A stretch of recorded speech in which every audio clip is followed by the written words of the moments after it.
Pope Francis embarks on an apostolic visit to Indonesia while a former Vatican spokesman is accused of sexual abuse. The Papal Posse, Father Gerald Murray and Robert Royal, are here with analysis. Jonathan Roumie, star of the mega-hit streaming series The Chosen, talks with me on set about how playing Jesus has changed his faith and career. In the post-Roe America, why is there such division in the pro-life movement as a presidential election nears? President of SBA Pro-Life America, Marjorie Dannenfelser, weighs in. The world over begins right now.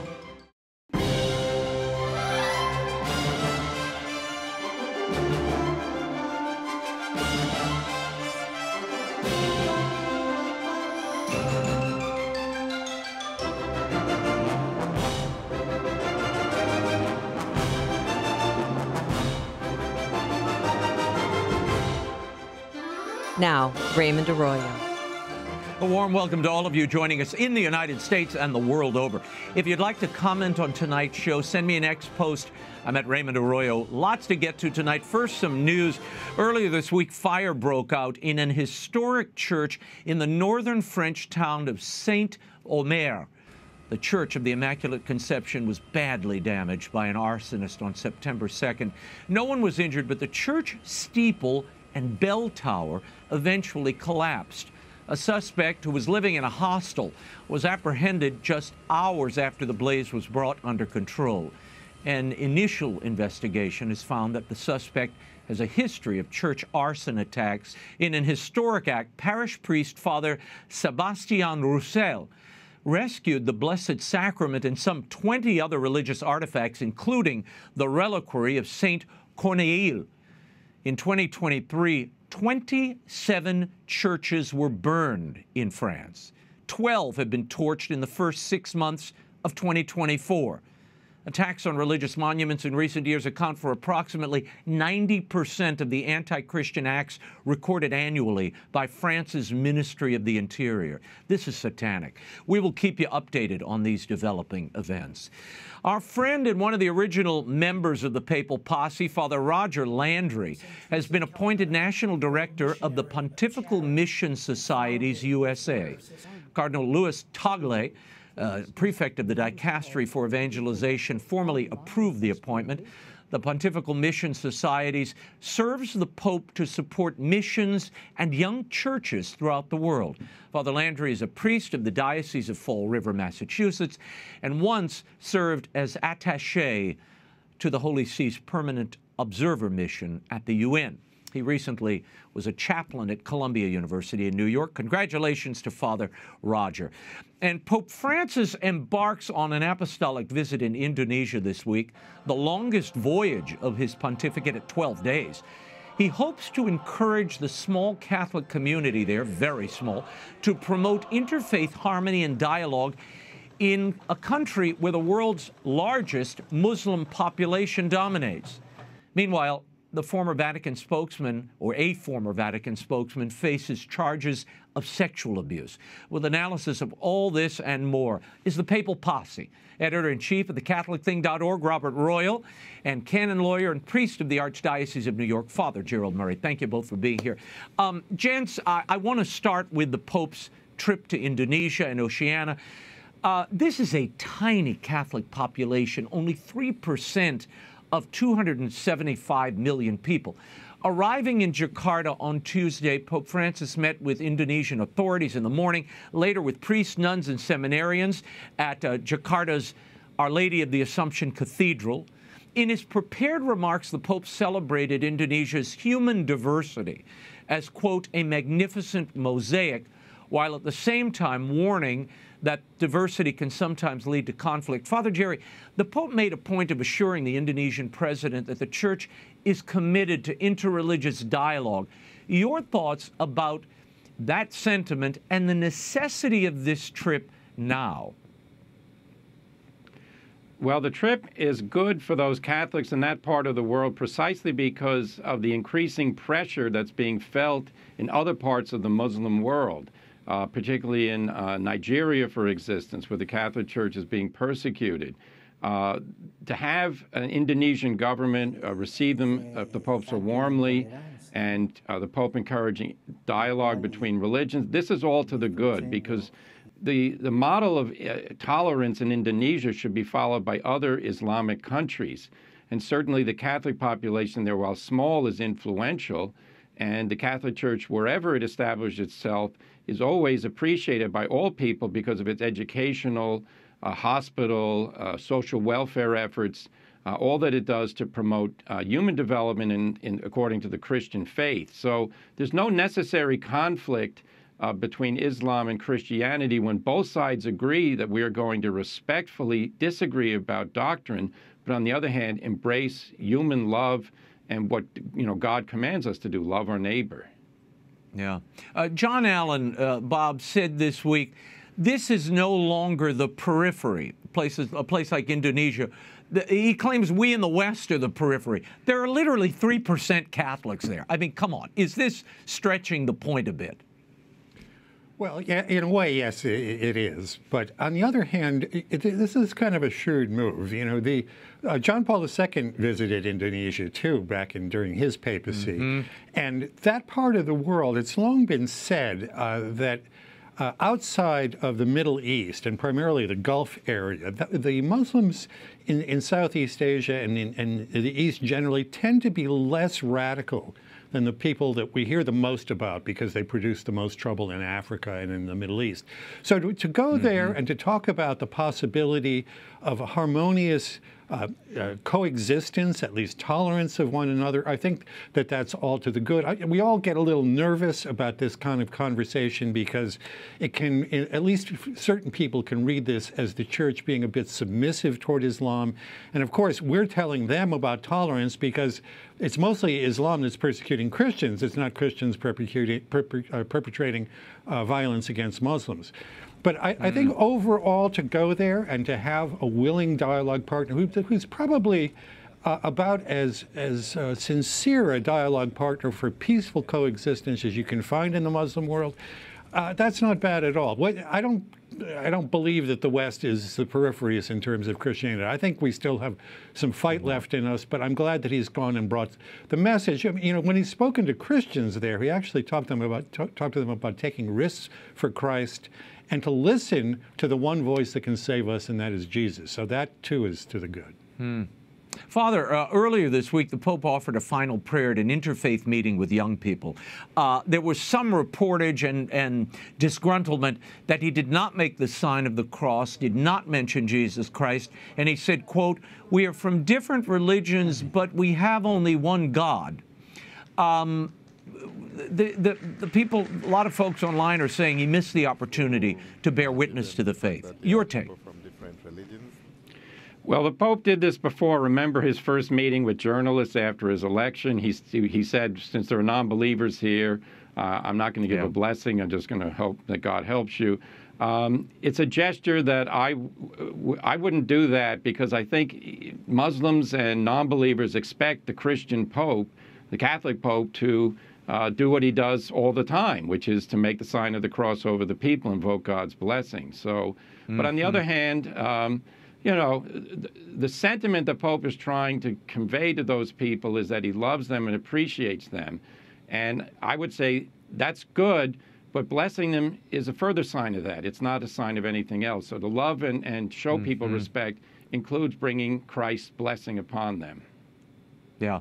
This dialogue with Islam was something that John Paul, later Pope Benedict, really tried to initiate and move forward. And on Thursday, Pope Francis met with Jakarta's Grand Imam outside a mosque. Together, they vowed to stand against fundamentalism and protect the environment. They issued a joint statement calling for interfaith harmony and common cause.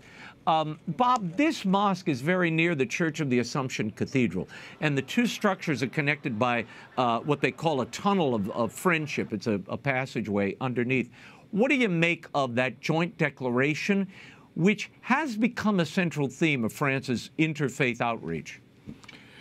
Well, scholars tend to debate the exact status of what Islam is to Christianity. Because, you know, when we look at Judaism, Judaism is the religion out of which Christianity comes. Jesus says, I haven't come to abolish the law, I've come to fulfill it. So we have a kind of a common heritage with the Jews. Islam is on the other side of things. It is kind of rejection of Christianity. It talks about Jesus being a prophet. It honors Mary in some places that I've encountered when I've been in Islamic countries. But it's a different kind of friendship. And I think we all feel a little bit of nervousness about this, nervousness about the theological status of it, and also because there has been so much recent violence perpetrated by Muslims. So, look, insofar as this is a step in, again, to say this tolerance, this live and let live attitude, that's a good thing at that level. But I think we know that there are other things that are going on, and if we can reproduce that type of connection between people of goodwill, then fine. But I don't think we should lose sight of the fact that there are also other factors involved in Islam these days, as well as the theological, just social conflicts that it's going to take a lot more than some dialogue to resolve. Father, what do you make of the fact that the Pope often leads these interreligious conversations with the environment, or the shared, you know, this idea of a shared humanity? That, as we said earlier, makes people a little nervous. Well, the mission of the church is not, in the first place, to protect the environment. I mean, that is a derivative aspect of caring for creation. But remember, this world is passing. Our home is in heaven. The world to come will be the fulfillment of all human hope, and the life of heaven has to be the focus. So the other point, of course, is when you talk about environmentalism, it's not like there's one doctrine which says you have to do this in order to please God.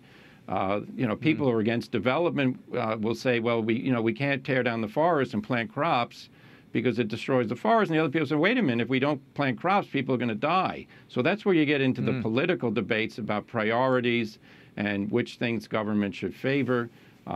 So we all want a clean environment. The question is, do we want it imposed at the cost of socialism and government control? And certainly the church teaches that freedom and individual responsibility of citizens comes before government control. Yeah. Father, I want to move on. Former Vatican spokesman, director of Toronto's World Youth Day in 2002, Father Thomas Rosica, has been charged with the sexual abuse of a priest, and the lawsuit was filed in March. The plaintiff, a yet unnamed priest from Canada, alleges that Father Rosica abused him while making preparations for World Youth Day. Father Jerry, I'll start with you on this because it's a canonical question. Rosica's denying any improper conduct, and he is, the Canadian court has yet to rule on the suit, but Rosica's asking that the case be dismissed and that a church canonical review be allowed to proceed. Is that sufficient here? Well, this is a civil suit, so it's alleging harm perpetrated by one individual on another. And it certainly should go forward because the man who files the claim has evidence and has presented a case and will argue it in court. The canonical case would be to examine whether he is guilty of violating any canon law, particularly as regards vows of chastity or celibacy, whether he made use of, his influence as a priest to have, a position of imposing himself on this other person. A canonical process is completely separate. It doesn't depend on what happens in the civil process. So it should go ahead civilly, and then I hope his religious superiors are taking the steps for a canonical investigation, because if it's true that he committed sexual abuse against, I think this man was a priest or seminarian at the time, then this definitely has to be examined. Bob, Father Rosica was previously involved in a plagiarism scandal that he admitted to in 2018. He became a Vatican spokesman earlier in 2013, was a media advisor at 2 synods of bishops.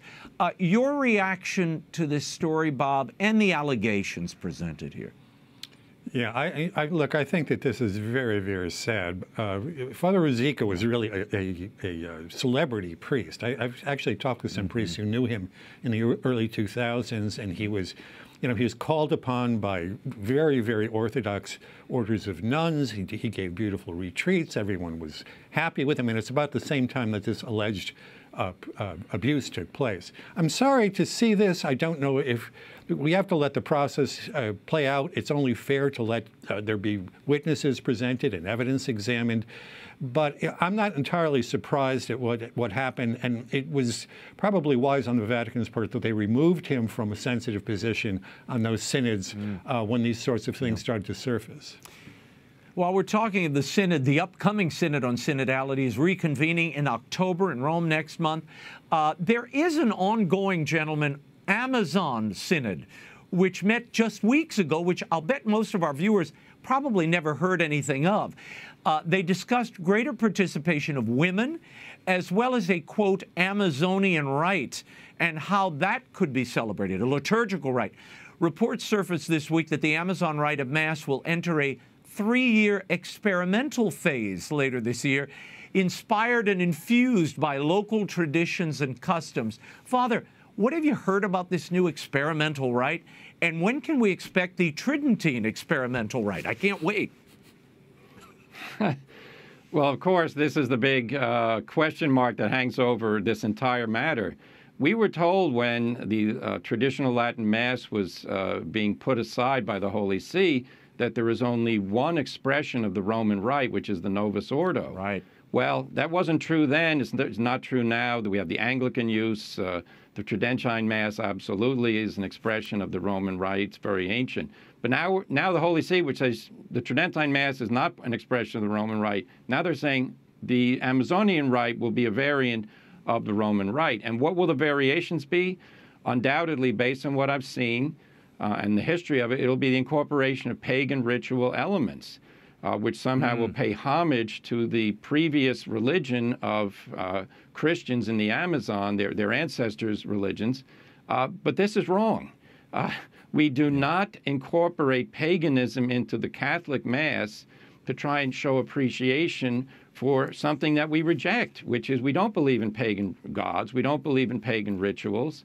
The mission of the Church is to preach Christ, not to embrace the errors of paganism and to pretend that somehow this is an act of respect. This is actually, it's a little bit like sociology being used as a tool to say to people, well, you know, we hope you feel good because your ancestors did this and now we're going to resurrect it. And then the people who are serious and very devout Catholics say, well, wait a minute.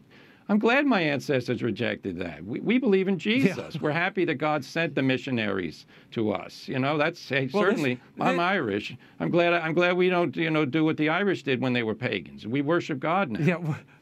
Well, this would be like having, a Zeus interlude in a Roman church. I mean, we don't do that. We don't need a Pachamama Rama here. But, Bob, reports have noted that this new Amazonian rite might be similar to the Zaire rite in use in the Congo since 1988. How much enculturation can the Roman Catholic Mass bear and still remain a Catholic Mass? I'll ask both of you that. Well, look, I think that the question of enculturation is an interesting one, and there is St. John Paul II actually said that a faith that does not become a culture is not really a living faith in a place. So there is room for adaptation. But as you rightly suggested, Raymond, what we saw during the Amazonian Synod was Pachamama. And then when that controversy erupted over it, we saw the Pope actually put a plant that was associated with the pagan gods on the altar at St. Peter's. Now, we keep hearing, as this new Amazonian rite is being discussed, that it's about things like using a ceramic bowl rather than a censer, for incense during a Mass, and other things that are already being used in the Amazon. And so it's being presented as if it's just a kind of a minor nod to certain things that existed there already. But I have to say that I'm a little bit worried. The Amazonian Synod kind of left things up in the air about women, and it left things up in the air about the viri probati and about this rite. And so I'm a little bit worried that kind of more radical acceptance that Father was talking about these pagan elements, has not entirely been exercised from this whole process, and we'll have to see where it goes. Okay, let's quickly talk about the aforementioned Synod on Synodality. I've got a minute. It starts in October. The working document calls for 10 working groups set up by the Pope. Once again, the role of women will be a central topic of discussion, as well as, quote, transparency and accountability. Father, very quickly, this notion of a female diaconate is once again up for discussion. Former Irish Prime Minister Mary McAleese accuses the Pope of undermining the Synod on Synodality by supposedly downplaying the role of women in decision-making and by upholding the ban on ordination of women. Do you see the Pope as an obstacle to ordaining women? I mean, if anything, hasn't he kept the door open? Well, he told CBS News no to women deacons, and he's also said no to women priests. But if that's the case, why is this stuff still on the agenda? So, now, Mary McAleese is an agent of change. She wants to radicalize the Catholic Church, so she's using this opportunity to try and poke the Pope in the ribs and say, get with it. The Synod, though, is a shadow synod because all the significant discussion was placed in those 10 groups you mentioned. Well, those are experts. Those aren't synodal members. And they're going to report to the Synod and tell, an interim report of what they're doing. But their report is coming next June at the earliest. So this Synod is essentially going to be like a parliament where you invite civilians in to listen to the experts, and then they walk out. They don't have any real power. The experts have all the power. So I'm saying to myself, the Synod started as the expression of the people of God coming together with the pastors, and in the end, it's going to be like most European bureaucracies. The experts will produce a piece of paper, tell us to sign it, and then to be happy. Bob, what do you think the Synod means when it talks about transparency and accountability? I mean, all this seems very vague. I guess Vatican diplomacy is immune from this, given the Vatican-China Accord, which still remains a secret and less than transparent. I'll give you the last word. Yeah, look, I think Mary McAleese is expressing something that we worried about, years ago as this whole process began, and that is there was a sort of invitation for people who are on the progressive side to lobby the church on issues that have been examined and decided over and over again in favor of the tradition. So maybe this was a way that the Holy Father thought he could bring both wings of the church together, and there would be a discussion and people would at least come to respect one another. But what it did is it did give the impression, I think, to not only her but to lots of other people, that everything was up for grabs. And little by little it became clear that it wasn't, that there wouldn't be women deacons and there wouldn't be this valuing, so to speak, of homosexual relationships, although we're going to see when those 10 study groups. It's interesting that we've had these we will have had 2 month-long sessions, and we're still going to need 10 study groups to deal with some of the hot-button issues and a lot of sort of inside Catholicism, structural, institutional stuff. So it's a confused situation, but it did give. Insofar as there was transparency, it did give people the impression that everything was up for grabs, and now we'll see where it all cashes out. Gentlemen, we will leave it there for commentary by Robert Royal and Father Gerald Murray. You can go to thecatholicthing.org. Thank you, gents. Believe it or not, I am not in Capernaum. This is Midlothian, Texas. It's the set of The Chosen. And this global phenomena has attracted 700 million viewers. It's now in its 5th season. I'm here on the set of The Chosen. We're going to talk to Jonathan Roumie, the star of the show. I sat down with him recently to talk about the show and how it's affected his life. This is such a huge role. You know, the character arc is pretty flat. I mean, he comes perfect, he ends perfect. There's not a lot of variations, but getting inside Jesus Christ is, I mean, and there's only a handful of guys who I think have ever mastered it, really, and you would be among them. Thank you.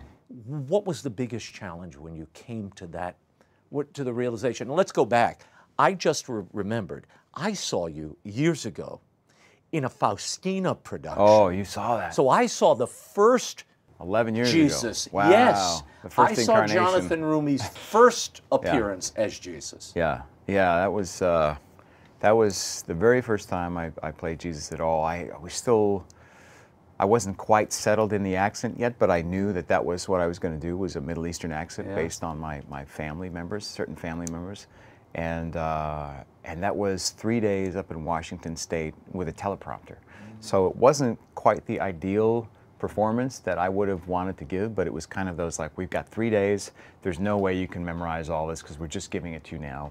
Just read the teleprompter and do your best. I'm like, okay. And I had a wig and the whole thing, but it was still, for me, because of the story, because of Divine Mercy and my connection to Divine Mercy, which is actually what got me the job, I think, in reality. Because of my connection to Divine Mercy, it didn't matter. Like, I was like, okay, it's not ideal, but I love getting the opportunity to play our Lord. So that was it, and he was ready to play you. And then exactly. And then 6 months later, I met Dallas Jenkins for our first short film for his church as Jesus. Amazing. And you were, at this point, you were at a very low point in your career. I mean, you say you were down to your last 20 bucks.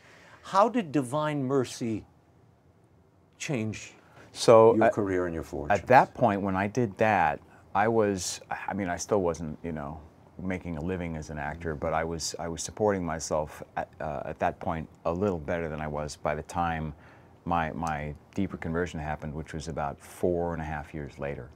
So I wasn't completely broke yet, but I was just getting to know the LA scene, trying to meet casting directors. I was booking some TV shows. I think I did an episode of Castle and Parenthood and right around that time, and doing a lot of voiceover work, which was kind of my mainstay, but I was also, balancing out with other jobs. Why do you think Dallas came to you for that role? Well, I read so the story was about the two thieves. It was originally titled Once We Were Slaves, and then they changed it to The Two Thieves. And I read for one of the thieves. I read for the penitent thief, which my buddy Stelio Savant ended up booking. And he ended up playing Moses in the Chosen series, I think in the first or second season. So I really was invested in telling that story. And then I got a call back to read for Jesus. And I thought, oh man, that means I didn't get the other one. I wasn't a sure thing for the other one. And I said, well, I just done the Faustina project 6 months before. I said, I love me some Jesus. And so, if I get to play him again and get a chance to work for a couple of days in this, on the short film in Chicago, then that'd be great. And, the story goes, he said he knew within 10 seconds that I was the Jesus that he wanted to use. How did you initially prepare? And I've been meaning to ask you this for a long time. Were you trained as an actor? Did you have a technique that you favored? I do, yeah, I did. I was trained as an actor. I didn't go to a drama school. I worked mostly behind the scenes for most of my career up until that point that I went out to LA. I had been for about, before Dallas, I had worked for about 12 years, no, about 14 years in production. And I was like a production assistant. My longest stint was as a location scout and location manager in New York City. Wow. And then I was doing voiceover, and as that transitioned to like on-camera commercials and then some bit parts in TV shows, then I moved to LA and then started from scratch, just focusing on acting. But before, probably the mid-2000s, as I was realizing that I didn't want to continue on the production train, I wanted to get training. I wanted to know. I didn't want to just get jobs by happenstance or because I kind of was, right for it, or that I knew enough to be able to book a job, but I wanted to have a firm technique that I could survive on. And so I trained in Eric Morris's system, and he was, basically a guy that combined a number of different method-based systems together to create like one of the most comprehensive acting systems anybody could ever study, which I use still to this day. You still use that to prepare for that. How did you apply that to this role? I mean, the challenge is, you don't have the raw stuff that you can base it on somebody, you can build a role on a historic figure. I can't watch video exactly. No, there's no YouTube of Jesus. There's no YouTube of Jesus. Well, there is now on the Chosen, but before there was. For me, it kind of stems back to the challenges of playing Jesus to begin with. Like, well, how do you do that? Robert Powell once in an interview said, to try to tackle the character of Jesus, I mean, he's unplayable. Like, he's impossible to play. So none of us know what it's like to be divine. We do know what it's like to be human. So the thing that I do is to bring the utmost of my humanity to the role as Jesus, and then let the Lord and the Holy Spirit sort out the divinity aspects of it. And so when there are moments in the story, in The Chosen, where we see Jesus, the fullness of his humanity, or he's having, you know, he's experiencing what he would have experienced as a human being, I can only bring my own emotional life to that. And if it's not something that happens just out of, you know, the result of the exchange of dialogue with myself and my colleague, then I have to find a way to stimulate whatever emotion that I think the scene obligates. And then I'll go into my toolbox, and often that stems with sense memory as one of the most fundamental aspects of the method. You said something, the more you count on God, the deeper he takes you. Where has he taken you in this role? Oh, I think he's taken me closer to the heart of Jesus. He's taken me to the essence of servanthood and servitude and surrender, really. That has been the heartbeat of my aspirations towards holiness, is complete and utter surrender, you know, with everything I think I can control, but of course everything I cannot control.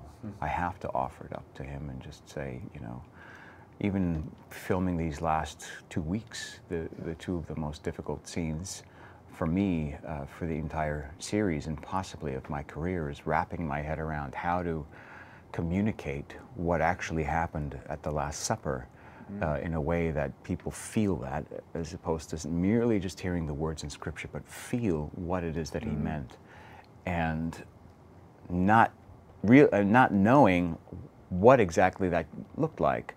So the only option I have, whether it's that or it's in the Garden of Gethsemane where he's sweating drops like blood or blood, depending on the translation you read, what generated that? What did that feel like? I have no idea. So I have to surrender that moment and say, God, you have to direct my steps in these scenes, because they're beyond my comprehension. They're beyond my ability to you know, infer what you were feeling. Like, Lord only knows. But I'm here, I'm open, I'm a vessel. Use me the way you want people to experience these moments. Jim Caviezel told me after playing, and while he was playing Jesus at one point, that he felt the profound loneliness of Jesus. Yes. What have you learned of him through playing? Actors learn, when you put other people's words and bodies over your own, you do come away with an understanding that, frankly, no one else has, I think. What have you come away with? It's true. I think, I'll speak specifically. In the Garden of Gethsemane, and ultimately when we get to the point where there is the betrayal by Judas, because it's part of the story, the sorrow and the sadness and the devastation for Judas, because of Judas, anticipating the journey of his soul from that point forward. I think, to me, that became something where there was more empathy than I was ready for, but also extreme disappointment and sorrow and just devastation that he chose this path. And to see this moment where here he is, it's over. He's left it all behind.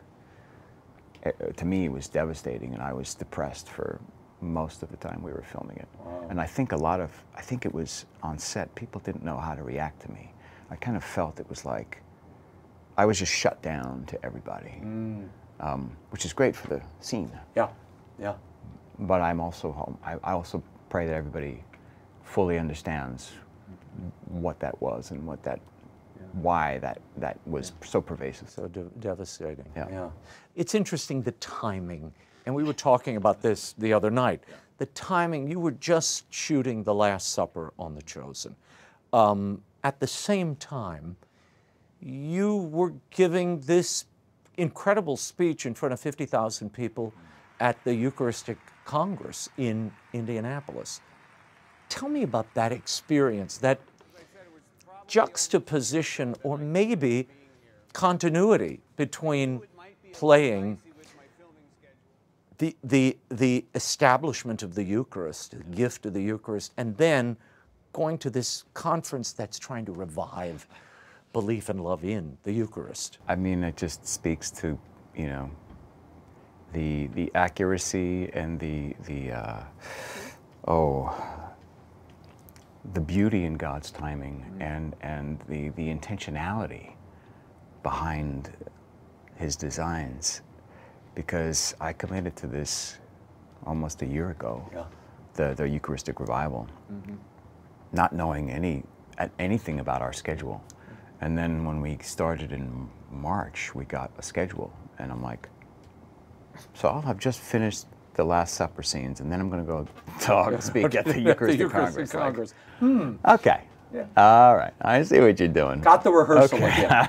Got the rehearsal in. It never fails to just strike a sense of awe and wonder within me, and also just confirm everything that we know about God to be true. Is that, I mean, He is who He says He is, and He lets you know if your eyes are open and your ears are attentive. You are wearing the exact same T-shirt with one of my favorite quotes from one of my favorite Southern authors. That's right. If it's a symbol, to hell with it, which Flannery O'Connor famously said at a dinner party when they said, well, that Eucharistic thing, that's just a symbol. Yeah.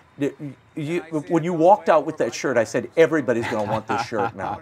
Yeah, and that seems to be the case, so, which is why I'm actually making it available. So, you are? So you'll be able to have your very own official... Where do you get them? You can go to my website, www.jonathanroumie.com, and there'll be a link there to the store, the only store that's selling it. Because that night when I left the conference, people were already like, "Hey, I'm making these shirts. If you want to get," I'm like, "There's knockoffs already. I gotta get in on this." I'm like, "If people want the real thing, like let me." And there's also scripture on the back. There's a passage of John on the back. And what do you make of this Olympics we saw, the opening of the Olympics? So you've got Last Supper shot here, Eucharistic revival, and now an international display of the Last Supper in not quite the way I'll bet you all shot it here. Yeah, it was a little bit different. We did it a little bit differently. I think we did it with the utmost attention and respect for the truth of what actually happened, and the reverence of the meaning behind it,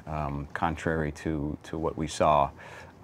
Which, you know, if some people interpret it as not being representative of the Last Supper, I look at it, I'm like, well, it looks, the pictures match, the positions match. The participants said they would replicate it. I just heard that today, and so I'm like, okay, well, if it walks like a duck, talks like a duck, quacks like a duck, I mean, it's probably a duck. Yeah. And you know, nothing that is a distortion or anathema to God's truth will ever last. It is temporary, it is fleeting, it's a pot shot, if you ask me. And you know, and so in response, you know, The Chosen and then myself reposted our image of what the Last Supper table is going to look like. And that's what it's about. It's about Jesus. So I think it's kind of laughable, but it's unfortunate too, because there were like children in the audience and at home around the world watching this.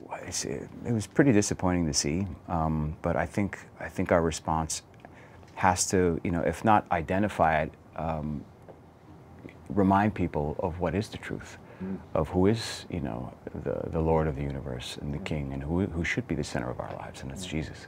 Final question. It's obvious The Chosen and Jesus are going to be a part of this career, and I imagine even after you complete Resurrection and Season 7, you'll probably be making reappearances as time goes on. I would imagine, as is Jesus' wont. I hope so. That'd be great. But what do you want to do next, when this is over? Man, well, even before this is over, I've got projects in the pipeline. I'm looks like I'm going to be doing a film abroad, a romantic comedy, which I'm really excited about. Fun. More details to come on that. Yeah. I love comedies. I don't get to exercise those muscles as much as I'd like. Obviously, with Jesus' story, you're limited to what you can do, but we kind of throw them in here and there, and I'd love to really tackle a comedy. I love sci-fi fantasy. You know, I'm a Dune fan. I'm a Star Wars fan. I'm an Indiana Jones fan. Like I ride horses. I can crack a whip now. So well, I've got some tools in the tool out, belt that I'm looking to use for other stories. Sci-fi is another genre that I'd love to tackle. So yeah, I'd love to try a whole lot of things. And I think that at the end of the day, as long as the stories are good and there's a moral center to them, I will be attracted to those stories. If they're kind of fruitless and lacking substance and consequence, then it probably wouldn't interest me. All right, Jonathan, thank you for the Raymond, time. Always a pleasure. Always a pleasure, Thank my you. friend. God bless you. God bless you. Jonathan Roumie stars as Jesus in The Chosen. For more information on how you can watch or stream the series, visit thechosen.tv. Finally, the landmark Roe v. Wade Supreme Court decision legalizing abortion nationwide was overturned 2 years ago. Democrat nominee Vice President Kamala Harris is the first candidate to run vigorously on abortion rights. Now, states can decide for themselves the legality of abortion. But what will the future of the pro-life cause be after a new president takes office? And why is there such division in the ranks of the pro-life movement months before this election? Here with answers, pro-life leader and the president of SBA Pro-Life America, Marjorie Dannenfelser. Marjorie, thank you for being here.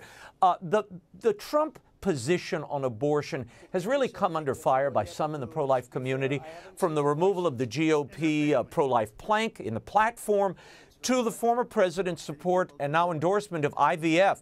President Trump did announce that he would vote no on Florida's controversial all-trimester abortion amendment that would force Florida taxpayers to fund abortion, eliminate parental rights, and virtually allow abortion throughout pregnancy. Marjorie, what do you make of the overall Trump position on life, and how does it compare in your estimation to the Harris campaign? Well, I can't say that I like any of the things that you just mentioned, except for the fact that he's voting against that amendment. Of course, any pro-lifer would not like to hear some of the things that have happened. However, I think it is a symptom of a lot of leadership in disarray in the Republican Party, and a concern and a desire to have a little bit of more space and time to try to figure out what direction.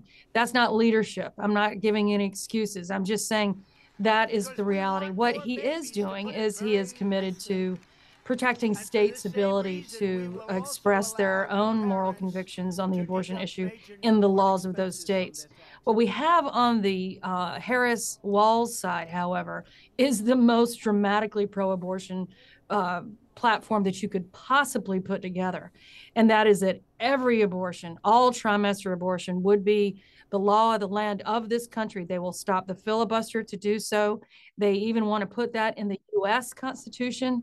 They want to make sure that the courts are configured so that we never have this opportunity again.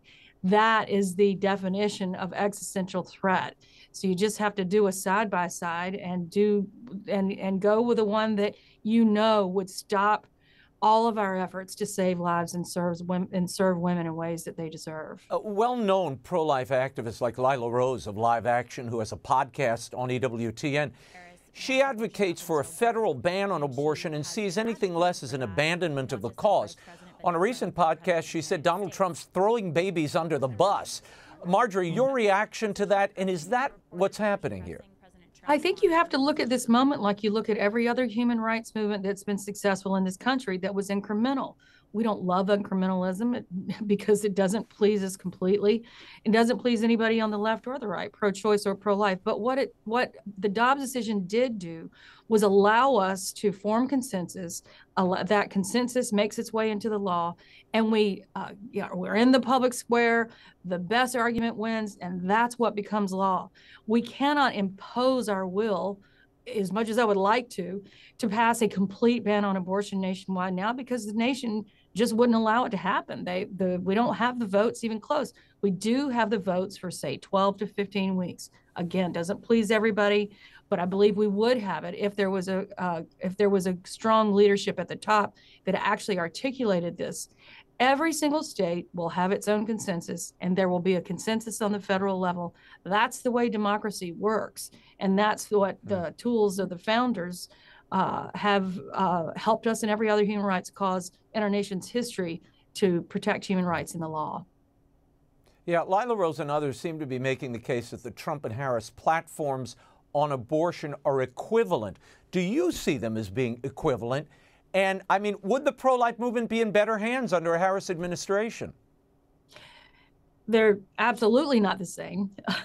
In fact, again, Trump's position, the Trump and Vance position, is to protect states' ability to pass laws that reflect the will of those people. We obviously are for national protections. This is not what he's running on. The Harris administration would wipe out every single pro-life protection in this country, all trimester abortions in the entire country, even after a baby is born alive. Even that baby you can't save. There simply is no comparison. And also the desire on the part of the Harris administration, if it were one, to reconfigure the courts to make sure that no Dobbs-type decision ever came down again, that they reverse Roe. It's simply not comparable, despite some of the words that have come out of Trump's mouth that nobody likes. Yeah, there's a lot of confusion out there. And look, one of the reasons I wanted to have you on is my email box has been full of people saying, what does this mean? I'm confused by this. Are they saying I should vote this way or that way? And look, you got to vote your conscience. I mean, that's what we should say up front. But, you know, Lila Rose has said publicly she would not vote for Trump unless he issues more public anti-abortion statements, pro-life statements. Do you think Catholics will simply sit this one out and not vote? And wouldn't that essentially give the election to Harris, who we know, as you mentioned, is avowedly pro-abortion throughout all stages of pregnancy? What happened to the lesser of two evils argument here? I think that's what we do. That is what democracy is. That's what we've done every single election that I've ever cast a vote. There was nobody that was perfect, and there are a lot of people who were clearly not perfect, way less than perfect. But we have two people to choose from. One will lead to the death of children. This is not something that should be a waiting game till we get the perfect candidate. The other will preserve states' ability to pass laws that will save lives and serve women. It's a real obvious thing. And the perfect being the enemy of the good has been a great difficulty in the pro-life movement for many years. And because we have ideals, high ideals, but we are going to have to work for it. And we have to make sure that we're communicating with the candidates exactly what we think and what we expect of them always. Yeah, well, isn't this a case really of political ignorance? I mean, I see this kind of hard, I will not vote for this person until they do that. I mean, you don't have 100% majority you're working with, or even a 90 or 40 or percent majority.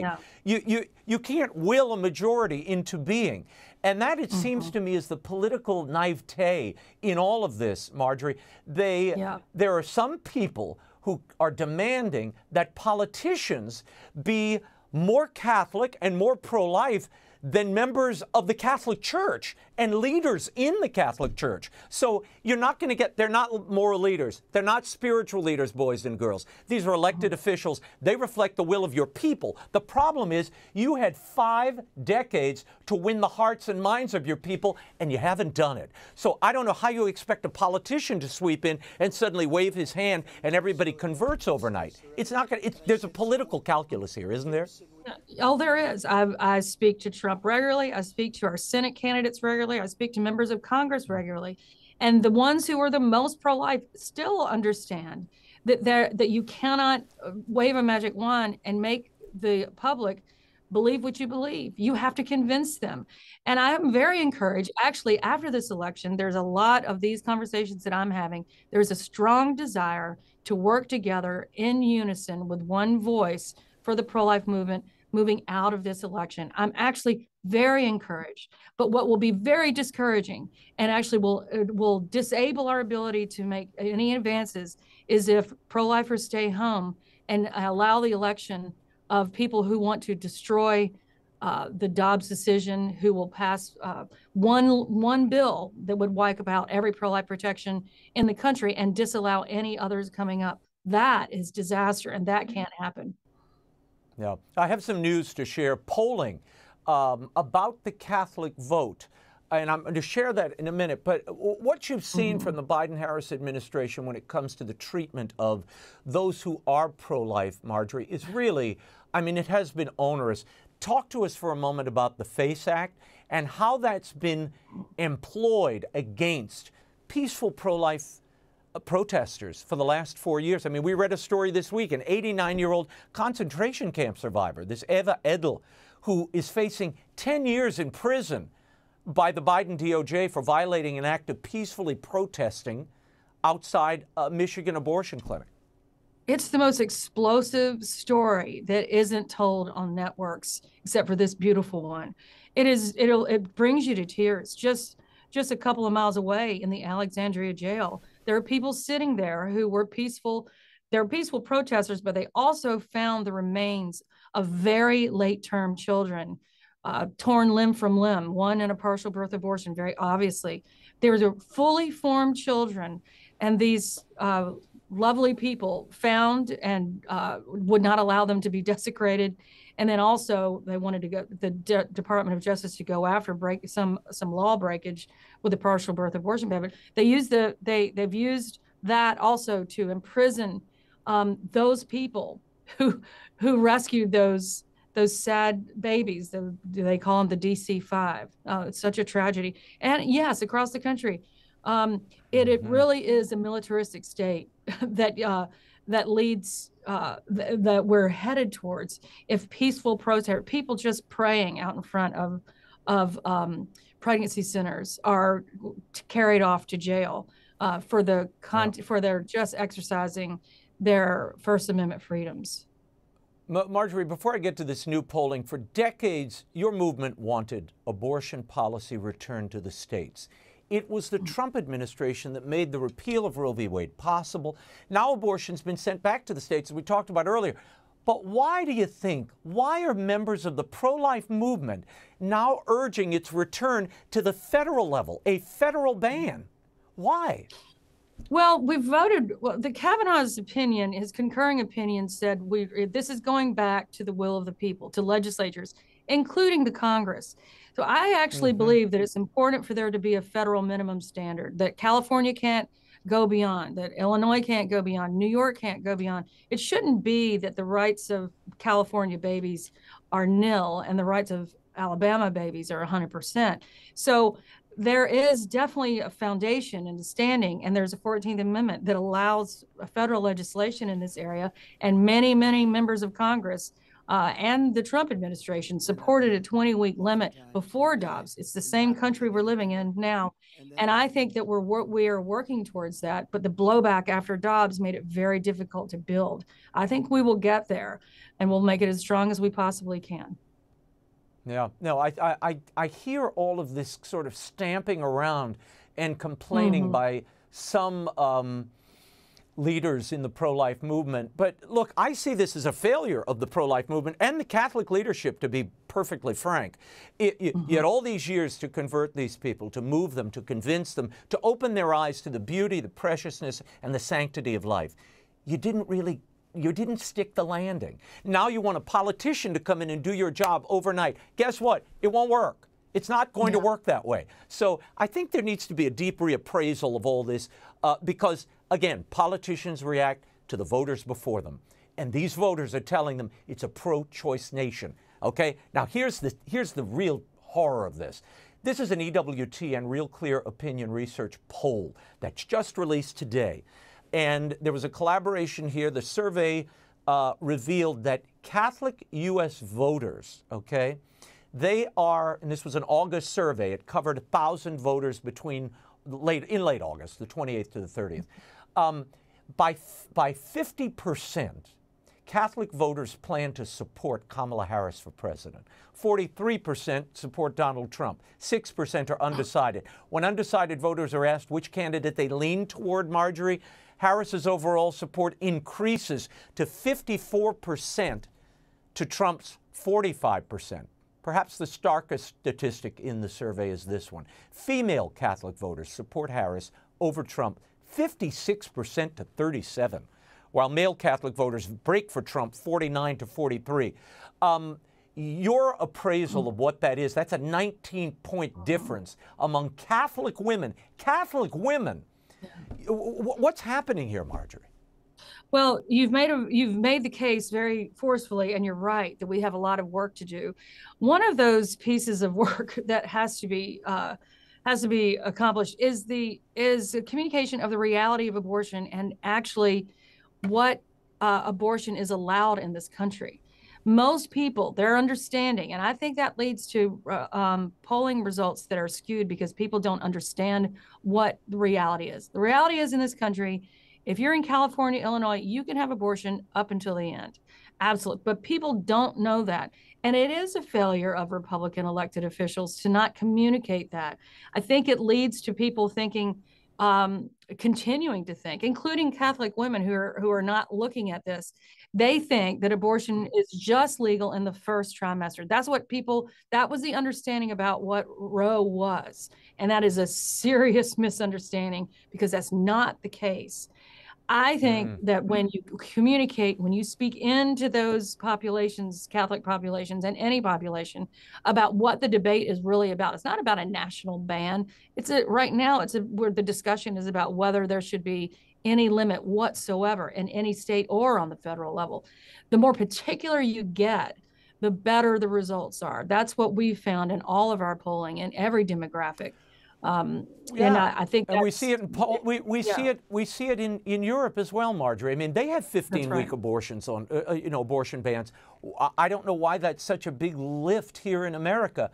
But look, given the tight race, what's at stake? Which party, in your opinion, is closer to the pro-life position and more supportive of crisis pregnancy centers who do the actual hard work on the front lines, that they don't just sit around issuing statements and getting clicks, pro-life organizations lobbying on the state and federal level like yours, and backing protesters' freedom to allow their voices to be heard on this pressing issue? Which party at this point would you say would protect those rights going forward? Oh, there's no question that the Republican Party has embraced this issue, and because it doesn't seem to fully, after Dobbs, do every single thing that we hope that should happen eventually, doesn't undermine that.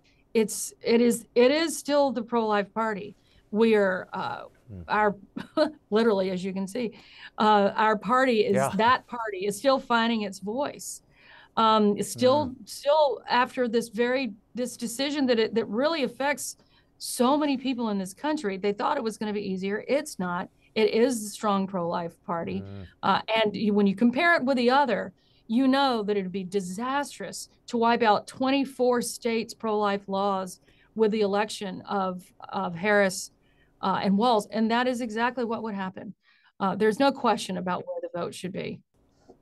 Marjorie Dannenfelser, we will leave it there, but I tend to agree with you. I think this was a movement that wanted this change. They wanted it out of the federal hands, but they had no playbook for what they would do on the state level, nor the coordination.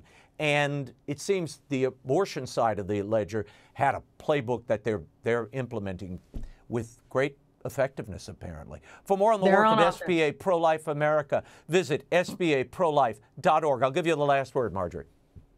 Yeah, they're on offense. We're on defense. There's no question about it. But there is also no question this movement never goes away. Our best laid plans perhaps didn't go exactly as we wanted, but there is, with every single life that is on the line, it is worth fighting for every single one, and there is no quitting. This election has to go pro-life. Marjorie, we'll leave it there. That is all the time we have for now. Be sure to catch us next week. We'll take a look at the great new film, God's Not Dead, In God We Trust, starring Scott Baio, David White, and a cameo by a certain TV host you might know. Until then, we'll be scouting the world over for all that is seen and unseen. On behalf of the staff and crew of EWTN News, thank you for watching. I'm Raymond Arroyo.